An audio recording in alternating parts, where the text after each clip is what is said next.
Та бүхэнд өнөөдөр Супер Х.А.Ж дэвтрийг хэрхэн хэрэглэх талаар зааврыг танилцуулъя. Тэгэхээр хамгийн түрүүний эхний хуудсанд бол энэ календарууд 2 жилийн календар байна. Тэгэхээр дараагийн энэ хуудсан дээр бол энэ дэвтрийг хэд удаага хэрэглэж байгаа дугаар тавихаас гадна энэ дэвтрийн эзний нэрийг тавина. Тэгэхээр та өөрийнхөө нэрийг тавина гэсэн. Мөн хэрүү одоо H.A.J гээдүүлсэн тохиолдолд бол олсон хүн ямар утсаар эргэж холбогдох вэ гэдэг утасны дугаараа тавина. Мөн энэ Супер Х.А.Ж дэвтэр дээр баг шинээр нэмэгдсэн зүйл нь юу вэ гэхээр энэ баруун дээд хэсэгт нь миний амжилтын тунхаглал гэдэг ийм хэсэг орж ирж байгаа. Тэгэхээр хүн амьдралдаа итгэл үнэмшил болгож байгаа одоо амьдралынхаа одоо зам чиглэлээ олохыг хүсэж байгаа юм хүмүүст бол энэ тунхаглал гэдэг үг маш чухал үүрэгтэй байдаг. Тэгэхээр одоо итгэл үнэмшил болгож байгаа ирээдүйд юугаа яаж төсөөлж байгаагаа одоо тунхаглал хэлбэрээр бичиж тэмдэглэдэг ийм соёл байдаг бол энэ тунхаглалаа баруун дээд хэсэг дээр цуулан бичээрэй.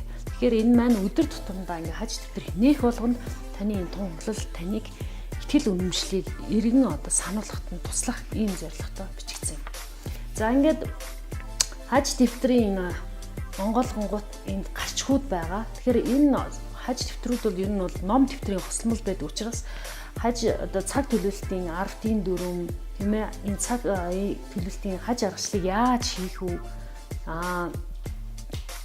Ямар аргачлалууд байдаг талаар юм цагийн менежменттэй холбоотой мэдээлүүд байдаг. Тэгээ энэтэй үзэж танилцаад төгсгөлд нь бол энэ цаг төлөвлөлтийн бүтцийн талаар ингээд тайлбарсан мэдээлэл байгаа. За тэгээд энэ тайлбар мэдээллүүд буюу энэ зөвлөмжүүд бүгдээрээ англи монгол хэл дээр гарсан байгаа. Тэгэхээр Монголыг уншиж танилцчаад ер нь англи хэлээр яаж ингэж орчуулагдсан байр, ямар үг хэлийг ашигласан байна. Энэ шин одоо мэдхгүй энэ үгийг яаж одоо буулгасан байна гэд ингээд бас англи хэлээ одоо сайжруулах боломж олох зорилготойгоор юм хоёр хэлээр гарсан байгаа. За ингээд цаашаага явж байгаад одоо яг гол бөглөх хэсэг рүүгээ орно. Тэгээ энэ бөглөх хэсэг бол олон жилийн хажаар эхлэх байгаа. Олон жилийн хийх ажлын жагсаалт буюу би ер нь 15 жилийн дараа юу хийж бүтэхийг хүсэж байгаа. Энэ одоо зорилгодоо хүрэхин тулд ямар ур чадвар мэдлэг хэрэгтэй байгаа юм. Түүнчлэн үүнд хүрэхин тулд надад ямар одоо мэдлэг ур чадвар хэрэгтэй вэ? Наашлуулад 10 жилийн хугацаанд би ямар амжилтыг хийсэн байх вэ? Мөн 5 жилийн дараа юу хийхээр төлөвлөсөн талаарх энэ олон жилийн хаж дээрээ бүглэх юм байна. За ингээ олон жилийн хажаа бүгэлдснийхаа дараагаар юу орж ирэх вэ? Жилийн хаж орж ирнэ. За энэ жилийн хажийг бас та энэ дэвтрийг хизээч ашигласан яг тэр тухайн сараа ингээд эхний сар болгоо тэмдэглээ явна. Жишээлбэл та 4 сард ашигласан бол 4-р сар гэдэг цаашаага 5-р сар гэдэг ингээд явчихна. Хэрвээ одоо 1-р сард ашигласан бол 1-р сараас хойшоо 12 сар гэдэг ингээд доош нь буулга явчихна. Энэ жилийн хажийн нэг онцлог зүйл нь юу вэ гэхээр хийхээр төлөвлөсөн тухайн сарда хийхээр төлөвлөсөн гол ажлуудаа бичээд тэр нь ямар хугацаатай хийгдэх вэ? 7-7 хоногоор ингээд бичиж чинь. Эсвэл 7 хоног зарим нь 2-7 хоног үргэлжлэхээр бол эндээ ингээд тэмдэглэгээ хийж явчихна. Үүнчлэн энэ мэтчлэн дараагийн 11 саруудыг ингэж бичиж тэмдэглэх хэсэгтэй. За энэ сарын одоо жилийн хаж хэсгээ ингээд бичсний дараагаар сарын хаж гэдэг энэ хэсэг орж ирнэ. Сарын хаж бол энэ хоёр хэсгээс бүрдэж байгаа. Сарын хажийн зорилго буюу би тухайн сарда юу хийхээр төлөвлөлтүүдээ бичээд мөн тухайн сард ямар урам зориг танд өгч чинь, ямар урам зориг өгч байгаа үг хэллэг тийм ээ зүүрц зүг байна. Түүнийг ингээд бичиж тэмдэглэж үлдээх юм. Тэгээд сар нь дуусны дараагаар би энэ сарда юу хийж амжуулав? Ямар зүйлийг одоо бас дутуу хийсэн талаар ингээд бичиж тэмдэглэж үлдээх ийм хэсэг орж ирсэн байгаа. За тэгээд одоо энэ бол сарын хаж календар орж ирж байгаа. Календар гэдэг маань тухайн сарынхаа тухайн 7 хоногийн өдрүүдэд ямар уулзалтууд байна. Ямар одоо хуралд оролцох уу, тийм ээ, ямар одоо ажлууд, үйл явдлуудад оролцох талаар ингээд өдрүүдэд цагуудаа зооход зориулсан юм календарчилсан төлөвлөгөө байгаа. Тэгэхээр энийг бас хизээч хэлж бодно. Одоо та энэ Супер Х.А.Ж дэвтрийг 6 сард эхэлсэн бол яг 6 дугаар сараа энэ зүүн дээд хэсэг дээрээ тавиад 6 дугаар сараа энэ нэгэн одоо нэгмэр гарагаас эхэлж байгаа бол 1 2 3 4 5 6 ингээд тоолоо явчихна. Тэгэхээр бол энийг хизээч ашиглаж босгохоор давуу талтай байна. За энэ ингээд сарын зорилго, сарын календар маань ингээд бүтэн 12 сарын турш ингээд үргэлжлэн сар болгоо яг энийг хөтлөө яваад байна. Ингээд сарын хажаа дуусныхаа дараагаар яг үндсэн хийх ажлын өдөр тутмын жагсаалтууд орж ирнэ. За бас нэг чухал зүйлийг бас онцлж хэлэх хэрэгтэй байна. Юу гэхээр тухайн одоо жил маань энэ H.A.J дэвтрийг ашигласнаас хойш жилийн дараа та энэ жилийнхээ онцлог үйл явдлыг бичнэ. Тэгэхээр жилийн онцлог үйл явдал маань ямар алдаан оноотой, ямар одоо тийм ээ зүйлийг хийж бүтээснийгаа нийт 10 юм гол онцлог зүйлүүдэд гаргаж бичих энэ хэсэг бас оруулж гисэн байгаа. Супер Х.А.Ж дэвтэр дээр. За ингээд өдөр тутмын хаж бол маш энгийн. Хамгийн ихний баг нь бол эрэмблэх, хоёрдугаар баг нь бол тэмдэглэгээ хийх юм хэсэгтэй. Тэгээд энэ дээр бол хийхээр төлөвлөсөн бүх ажлуудаа чагсаагаад хамгийн чухал ажил бол A, B, C гэсэн ач холбогдлын эрэмблэлээр одоо сүүдэд тавиа явчихдаг.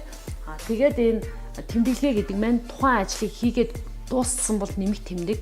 Хэрвээ хийж гүйцээгүй бол шилжүүлэх шаардлагатай бол сум тавих байдлаар ингэ тэмдэглэдэг.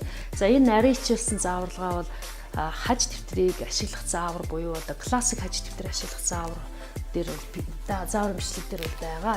Тэрийг бол цааш дэлгэрэнгүй үзэж болно. За одоо ингээд цаашаага дунд хэсгээр ингээд явж итэл та бүхэнд шин санааны тэмдэглэл гэдэг хэсэг та бүхэнд харагдах бах. Тэгэхээр энэ шин санааны тэмдэглэлийг бол ингээд яг нэг хэсэг рүү ингэж оруулж гисэн байгаа.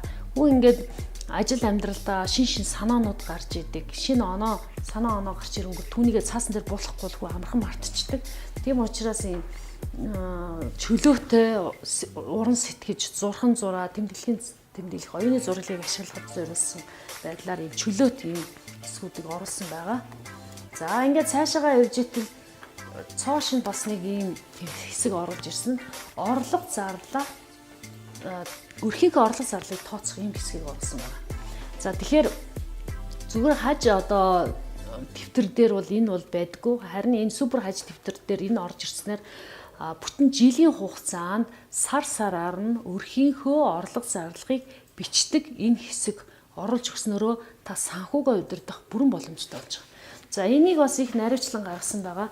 Эхний баган дээр он сар тухайн одоо өдрийн огноогоо тавиад энд одоо орлогоо тавьчихна. Цалин авдаг, ингээ ашиг авдаг бол ингээ одоо цалин гэвэл сарын 600 мянган төгрөг авдаг бол ингээ тавьчихна.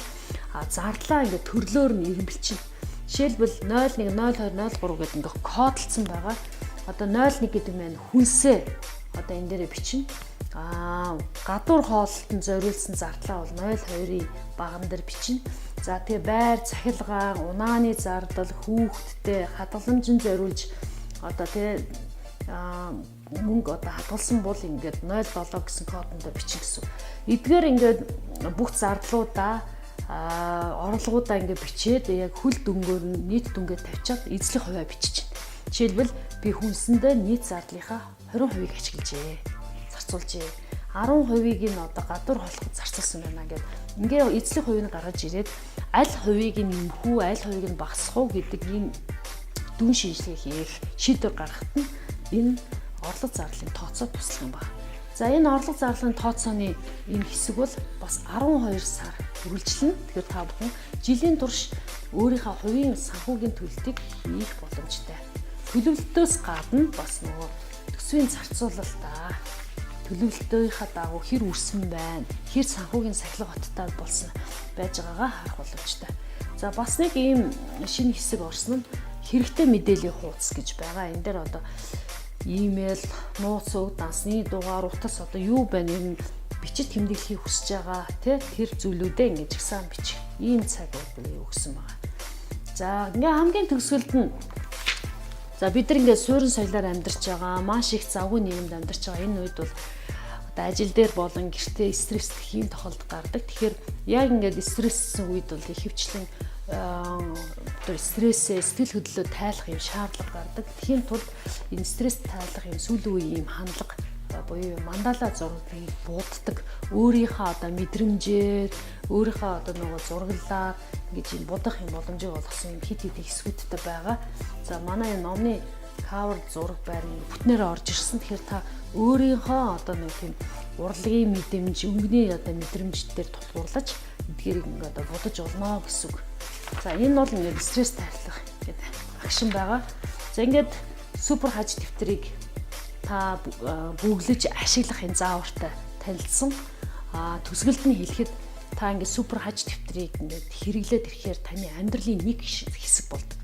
Хүмүүс ер нь цаг төлөвлөх ёстой, цаг төлөвлөх хэрэгтэй гэдгийг аюулсан ойлгодог хэрнээ, их мэдээлэлтэй байдаг хэрнээ түүнийг одоо судалж мэдлэгтэй болдог хүмүүс байдаг. Харамсалтай нь тэр их мэдлэг мэдээлэлээ ур чадвар болохын тулд үйлдэл хийх ёстой байдаг. Тэгэхээр та цаг төлөвлөх чадвартай болохын тулд энэ Супер Х.А.Ж болон энэ классик Х.А.Ж дэвтрийг бол хэрэглээд амьдралынхаа нэг хэсэг болгоорой.